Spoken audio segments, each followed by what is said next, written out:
Mohammed Morsi is the new and the first elected president ever in Egypt. What does the choice mean for Egyptians? Can he handle the enormous challenges the country is facing with very limited powers and little or no support? Egypt, is it the end of transition or end of revolution? This is Inside Story.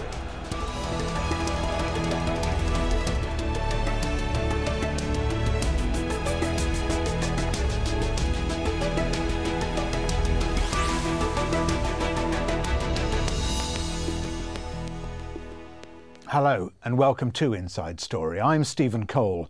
The political limbo in Egypt is over. There is a new president. The decision by the Electoral Commission ends a week of uncertainty in a country without a parliament or a constitution and a barely functioning economy. A delay in the runoff results, which had been due on Thursday, raised widespread suspicions that the vote count was being negotiated rather than being counted. Well, on Saturday, authorities reviewed around 400 reports of electoral violations submitted by the two candidates. As the runoff round last week produced no clear winner, Egypt's Supreme Military Council, or SCAF, issued a series of amendments to its own constitutional declaration that effectively limits the powers of the country's incoming president. The amendments took place after the Supreme Constitutional Court dissolved the parliament's lower house, controlled by the Muslim Brotherhood.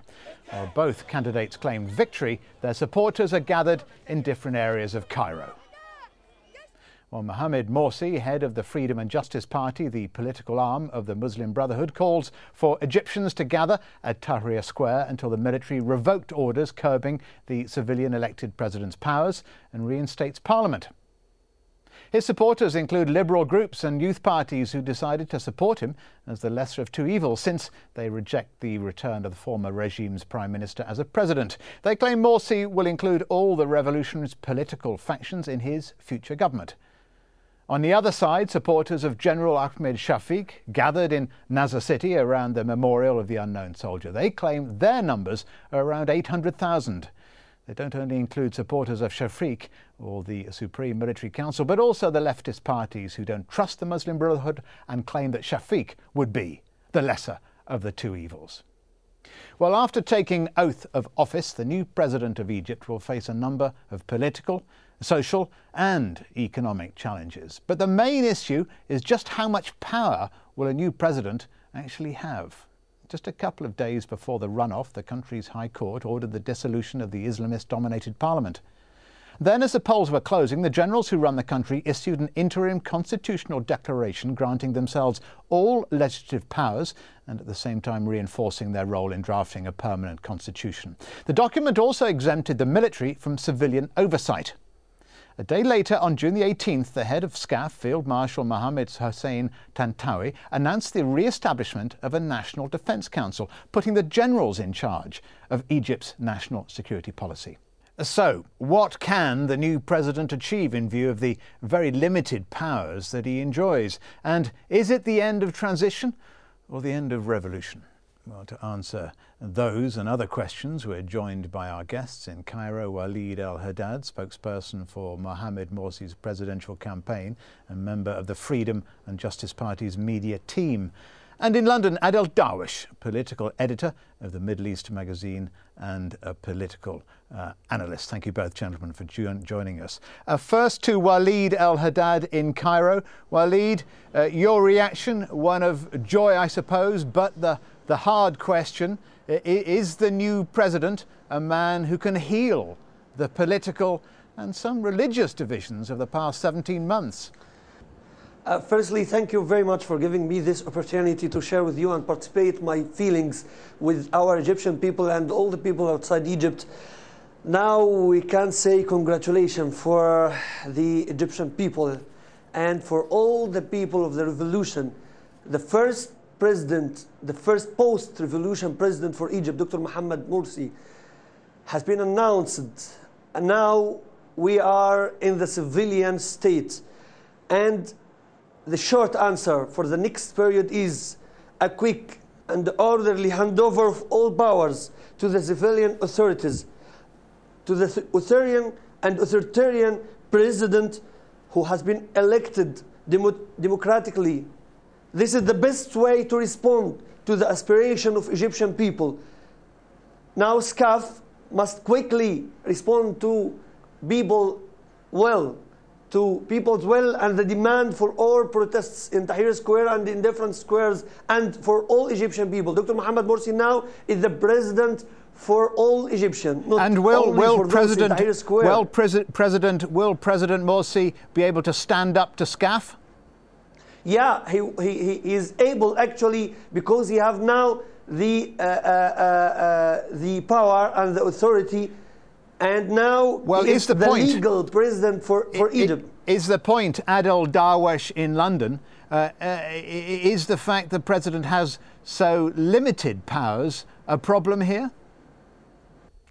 Yes, I think there are that's problems on three aspects. Two of them are constitutional. First of all, there's no written constitution, so it's not clear what the president can and cannot do. Therefore, every time there is a controversial decision he wanted to take, then there'll be a court hearing, there'll be someone challenging it in court, go to constitutional court. Secondly, he cannot claim to represent all Egyptian people. He is only elected by probably around something like about 12 million or so, or 11 million. So there's not sort of at least a popular legitimacy. Number three is the practical one, which is the people who really are governing Egypt in the absence of parliament and constitution are a SCAF. This is the Supreme Council of the Armed Forces. So really, he is not a very effective president. Waleed El-Haddad, what does the new president have to do first? What is his most urgent, most pressing job now?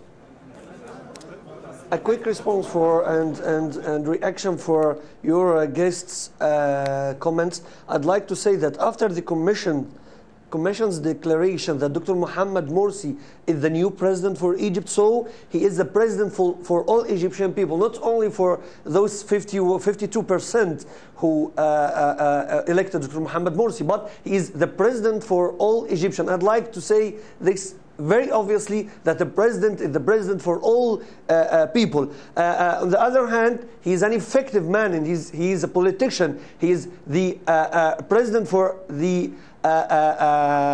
largest party in Egypt, who has the majority in the parliament. How will he? Now how will he reach the president for the state, not only for you're saying he's a portion. You're saying he's the president of the state. How will he reach out to Ahmed Shafiq's supporters?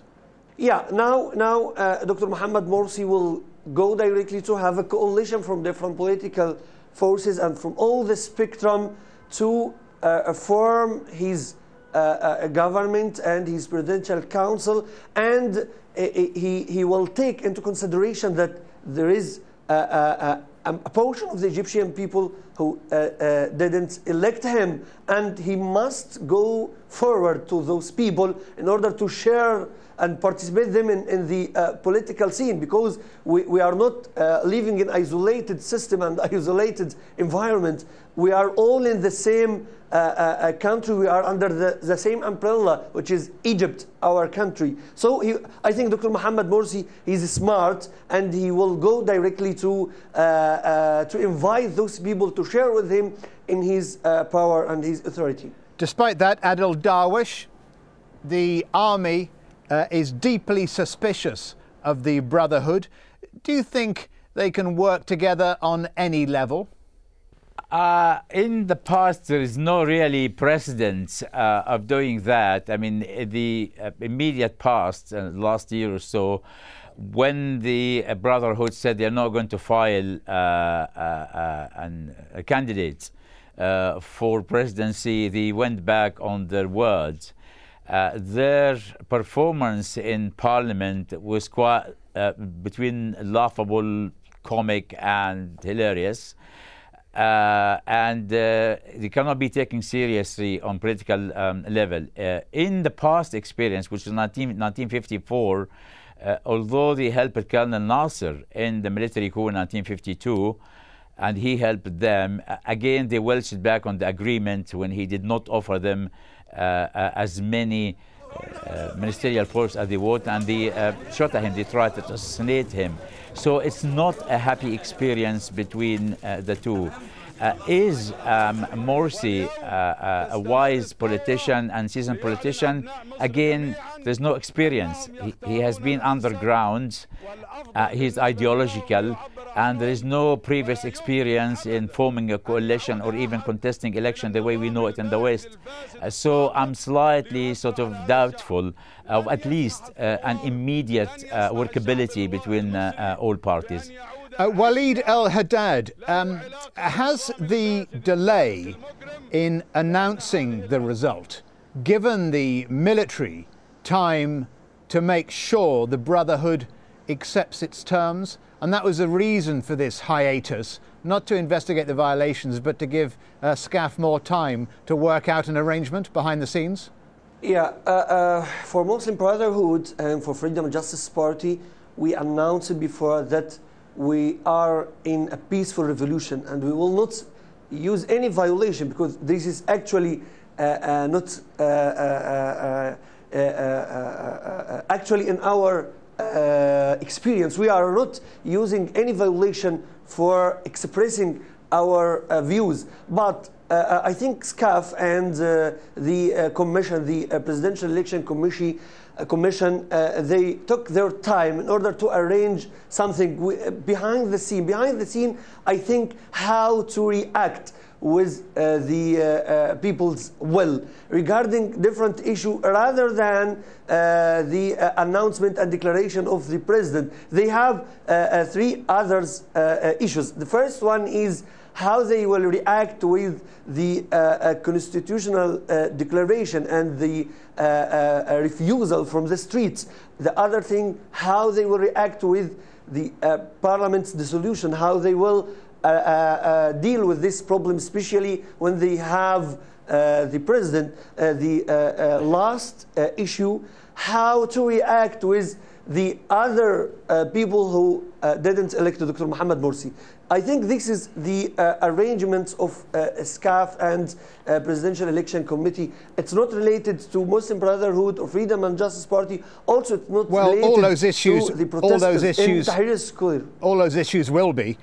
Just very briefly, can you tell us what percentage of a new government will include secular members? Dr. Mohammed Morsi announced 2 days earlier that we will have a coalition government, gather all the political forces and youth and Copts and also different ideologies, liberals, secular people and Islamists. But about the percentage, this issue is now discussing among different political players in the in this scene, and I think it will has a good percentage for representation for different political ideologies and political scene. It will not have the majority for Muslim Brotherhood or Freedom and Justice Party, inshallah. And Adel Darwish, about 50 million Egyptians are entitled to vote. Only about half did so. Why was that? I think, first of all, there's this illusion by choice offered in the minds of those who disliked the Islamist ideology of Morsi. They also associated Shafiq, rightly or wrongly, with the former regime, with the the outgoing President Mubarak. So in their mind, it wasn't really a choice that they wanted to, so they decided to stay away. Secondly, again, there was some kind of democracy fatigue. A majority of people wanted to go about doing their own business, wanted to earn a living, and they sort of distaste all this ongoing protests all the time, so they decided to stay away. They did not want to be responsible for any choice. So it's basically, in my view, that. But in general, actually, 50% turnout, not bad. I mean, better than what you get in Britain. Although our last actually election was much more than that. Let's find out a little more about the new president, Egypt's new leader. So let's remind you of who Mohammed Morsi is. He's 60 years old, a US-educated engineering professor. He served as the head of the Muslim Brotherhood's Freedom and Justice Party. He also served as an independent member of parliament between 2000 and 2005. And finally, he's promised stability, security, justice and prosperity under an Islamic banner. Well, we're joined now by the veteran journalist and publisher Hisham Kassem. He's also in Cairo. Your reaction to the election of a new leader, the first elected leader in Egyptian history? Well, I was hoping we would do better. I mean, apart from the fact that Mohammed Morsi is an Islamist candidate, there were other candidates like Khairat al-Shatir or Abdelmanem Abu al-Futuh who I think were more fit for the position of president. Again, he basically, as people call him here, the reserve president, because initially the plan was to put Khairat al-Shatir instead. And I have to say he's a little lackluster, not very charismatic, and there are fears that it's going to be a weak presidency. In the fact that it was not him, like Khairat al-Shatir would have, that would have pulled the Brotherhood into a victory, as much as it's the Brotherhood that has taken him into a victory. And with split decisions within the Guidance Bureau and the party, they could affect his presidency tremendously. Did either presidential candidate, do you think, represent the, shall I call it, the liberal democracy that many had dreamt of when they first took to the streets in Cairo in Tahrir Square 17 months ago? Well, yes, some of the candidates could have been representative of that, but unfortunately Mr. Ahmed Shafiq and the NDP decided to try a final attempt to hang on to power, and they managed to use the former National Democratic Party, or Mubarak's party, the machinations and everything that was still in place and the family support they get, plus the fear of Christians from an Islamic president, and managed to split up that vote and repeat, but failed to get the seat. But I think it's a pity. I would have been very happy to see someone like Amr Musa, who did represent liberal values, in spite of the fact that he did serve with Mubarak. But I think he could have been a far better president, and a couple of others among the candidates also could have made a better president. Adel Darwish, it's clear watching the reporting of the last few weeks, it's evident that many of the young liberal supporters of the revolution feel as though they have been sidelined. I'm thinking women in particular, who made up 2% of the now dissolved parliament. Yes, exactly. I think women really got some kind of a very sort of a worse deal. I mean, again, it's very confusing because there's no written constitution. No one actually knows what kind of protection for the individual. If someone wants actually to go and have a glass of wine with his lunch, or if a lady wants actually to go out on a very hot day, you know, without being covered from head to toe. I'm not quite sure is this kind of moral authority that the Islamists have going to be enshrined in the law. So without a written constitution, things are extremely confused. The second point was it's really puzzling. The gentleman in Cairo did not actually answer the question, I think, in full. The people, any revolution actually to liberate the individual, to go for peace, to go for progress, there was no clear sort of aims of that revolution. However, the result must be very disappointing for them, because they allowed themselves to fall into this business of seeing someone like Shafiq as representative of Mubarak or as from the army, while, for example, Mr. Morsi did not actually condemn the terrorism and the violence of the Muslim Brotherhood, which actually recorded. They assassinated Egyptian people, they burned Egyptian cinema, they put bombs in theaters, and so on. So he has not come out clearly and said, I condemned that violent past, let's look to the future, let's give freedom to the individual. He has not made this clear, and that's actually why these people, as you said, will be felt sidelined. Hisham Kassem, just before the presidential runoff, the military granted itself powers to legislate, including, of course, the state budget as well. That sort of gives the generals total autonomy, doesn't it, even with a new president? To a great extent, yes, yes, because again, the job description or the constitutional competence of the president is still not very clear, and it's going to be the drafting of the constitution that will make it so. Now, with the constitutional addendum declaration that they made, it outlines some of the president's powers, but again, it's going to be very difficult in practice for the president to be effective, and I think it's not before 6 months that we'll have drafted the constitution and re-elected a parliament, and that is when it becomes clearer on what the president's competence can be. Adel Darwish, what about the regional players? Let's talk about them. Who are watching these developments in Egypt the closest, do you think, in the region? Yeah, it's a very interesting question. Just very briefly, the Egyptians do have 1923 constitution, which actually had parliamentary system between 1922 and 1954. They should go back to that, simple. The second point is the regional ones. You have got the countries who were looking forward for this revolution, and they always follow Egypt's example, specifically the monarchies of the Gulf, who can see that they can progress towards perhaps a parliamentarian system with the separation between the state represented by the royal family and the government, because they always look into Egypt. Now things are a bit confused, seem to be like political Islam is a stronger force.